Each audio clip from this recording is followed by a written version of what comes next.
wondering what happened. Yes, Matthew. Well, I just also wanted to add that before the second wave of feminism really took hold and the changes in the laws in the United States, men could collect their wives' paychecks. So that was, that's another form of appropriation. Perhaps they still do. No. No. Yes. Are you, Marianne? Well, something that I'm just thinking about now is that it's pretty voluntary. Like, people want to enter into this sort of relationship.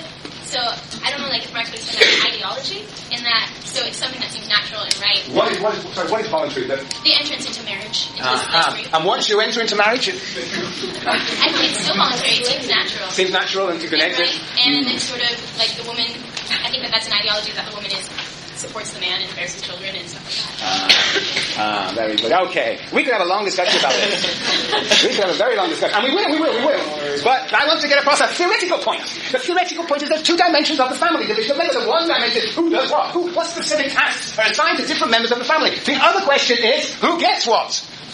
What happens to the product, the distribution of the product? Does the male indeed appropriate what women and children do? And indeed, you're right. Where am I, Marianne? Yes, you're absolutely right. There are many interesting sociological studies of working class communities and other communities in which the man actually exactly appropriates the paycheck of the woman.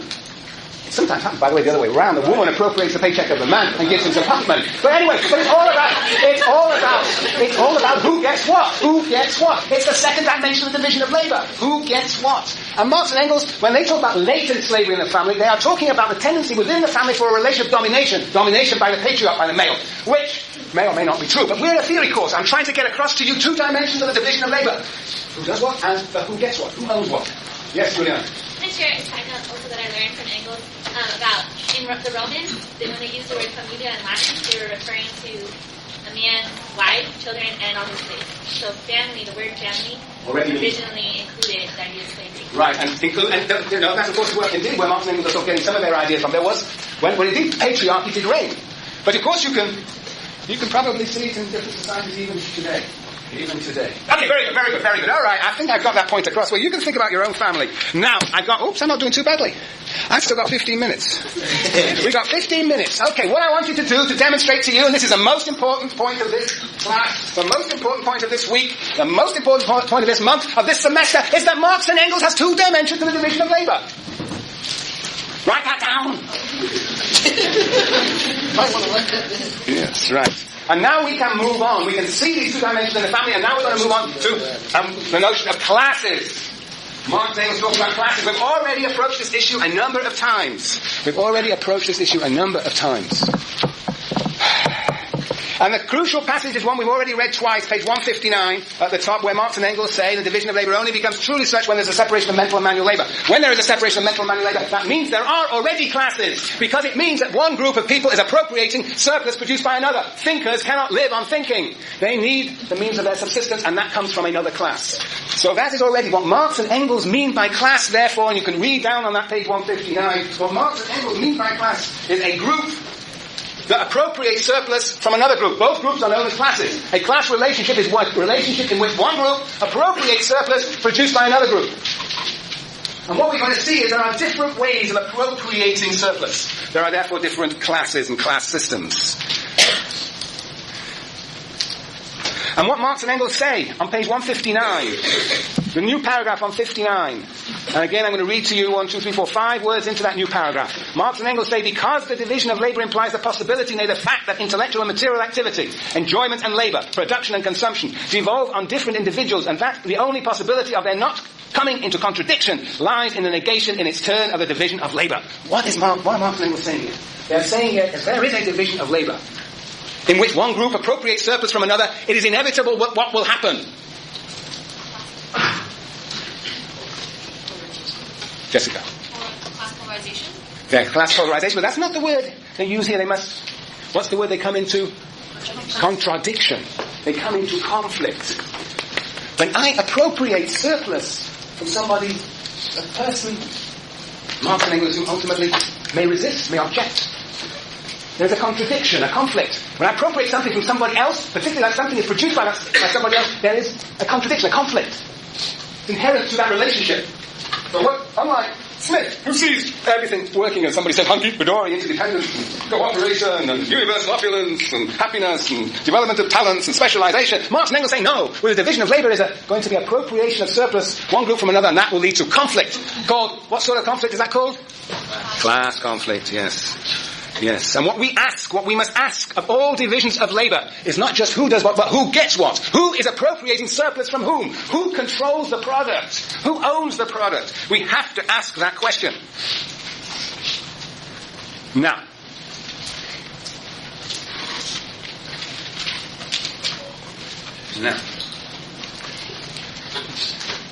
does it mean, if there is a surplus produced in society, does that mean there are classes?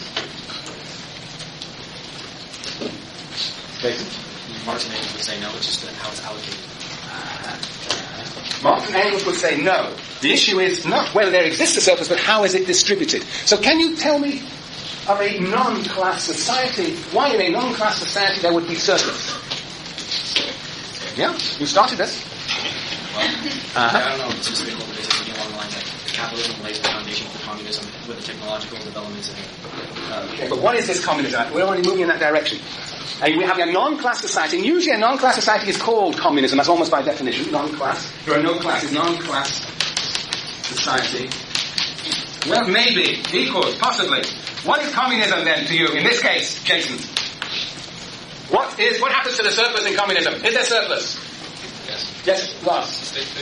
Well, yes, it could be the state. What happens to it? Just suppose the state takes it. Yes, Luma? Yes, they distribute it to everybody. It's equally distributed. So there is a surplus, but it's distributed to all. It's not one class appropriates it for itself, but it's distributed to all. That's one type of non-class society.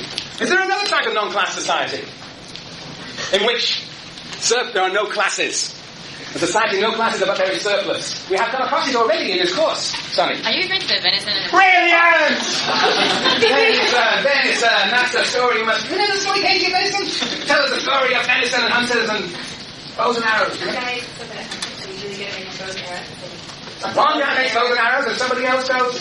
And yet someone else goes hunting with bows and arrows, gives them venison in return for bows and arrows. Right, and what do? They own and control the product they produce. That's this idea.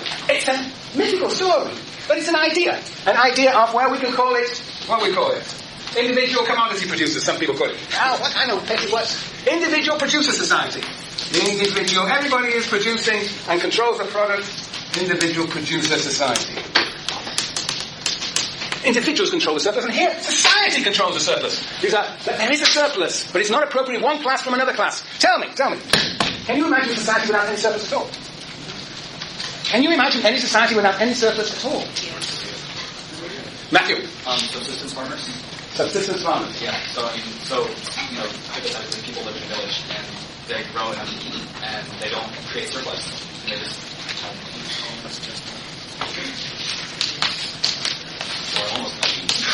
That's your village. Right? Sure. These are individual subsistence workers. Okay. What happens to that village over time? It grows. How does it grow? How does it grow?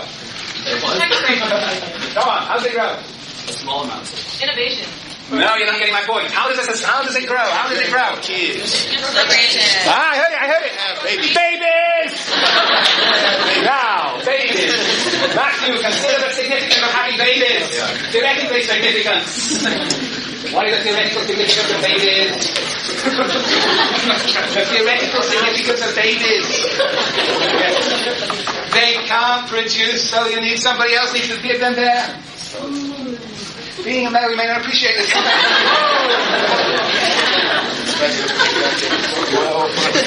Right, yes. The point is that in every society you need surplus if only to feed the young who cannot produce for themselves. But there are other people who cannot produce. The elderly, the infirm, and the sick. All societies need surplus. But the question is this. Who controls the surplus? What happens to the surplus? All societies need surplus. But the Marxian question, the question that obsesses and dominates the writings of Marx and Engels is, who controls the surplus? Smith never poses that question. We will see that is the key question for Marx and Engels. And he divides the world into societies that have classes in which there's one group appropriates the surplus from another group, and non-class societies in which there are no classes, in which surplus either is controlled by individuals or is collectively controlled. Yeah. Now, question is this. You've read, we've been reading, you ain't read page 739, was that 39? 49, 39? 39? Yes, I know. That is an account of tribal society. Small-scale society. Tribal society. Is that a class society according to Marx and Engels? Is tribal society... What is the unit of analysis? What's the units? What are the units in a tribal society? Family, very good on this. Yes, Chelsea. Chieftains, members of the tribe. Slaves. Well, what do you think? Is that a class society, tribal society? Yes. Why? There are different tribes. As soon as you mention the word slave, you've already got a notion of classes. Somebody owns a slave, appropriates the product of the slave, the product of the labour of the slave, yes. But if there are no slaves, there are just families. Are there classes? Well, there's what in the Uganda? Well, the father of the family is Irish born. Right, so what we do have, this is an interesting question. In tribal society, we have, here's the patriarch, women and children, another patriarch, women and children, another patriarch, women and children, another patriarch, women and... Do these patriarchs form a class? Yes, They're appropriating surplus as individuals, but do they form a class? To form a class, they must be some way connected, I think. And the question is, what is connecting these patriarchs? What is connecting them? Yes. Now, Pete. Well, like the men of the group come together to decide the rules for everyone, like in terms of safety and... All right, there's probably some chief here. Yeah, and they come together to find rules, collectively organized. But there's something that binds these men together. What's your name? Richard. Is it the division of the product? Division of the product. Well, what product? What is it that these men are actually interested in most small scale stuff? What do they regulate? What do they regulate? Katie. The women. And in what sense do they regulate the women? They decide who they marry. What they'll get traded for letting your daughters marry. Yes. It is all about men are basically trading what? Lots of things, but specifically women. They're exchanging women. That's what binds these men. They're exchanging women, daughters. They are organizing, of course, the kinship relations. But what they exchange amongst themselves are women. Now, tell me, does this remind you of anything in this society? Does this happen in the United States of America? Men getting together and exchanging their women? Neil? Swingers club? Yeah. Tell me about it. Which couple could be married? Wife swap? Wife swapping. Wife swapping. No, all right. That's anything else you can offer me? Anything else you can offer me? Come on. Chelsea. Inheritance is still largely patriarchal. Inheritance of what? Property. Of property and wealth. And who has wealth? Men. And what sort of men? Does Neil and I have wealth? You don't know. Do I look as though I'm wealthy? Who talks about inheritance? Who really are we talking about? Men and their sons, yes, but who? Which men? Which? Who are those men? Can you give me examples? Somebody in the society you might think of as having something to pass on? Anna. We have a Donald Trump here, right? Look, if you read, I don't know how many here come from the rich and the super rich. They usually don't send their children to cows. And they don't let their children study sociology. But doesn't matter. There we have studies. And what's so interesting about the rich and the super rich, they are obsessed with keeping their wealth within their families, and they orchestrate the marriage of their daughters to make sure they don't marry down, because that would mean that the wealth also trickles down. So if any of you guys have got ambitions, forget it. You're the best to become wealthy through the good American way, the American dream. Work hard. Now work very hard this weekend on the German ideology, reading about communism.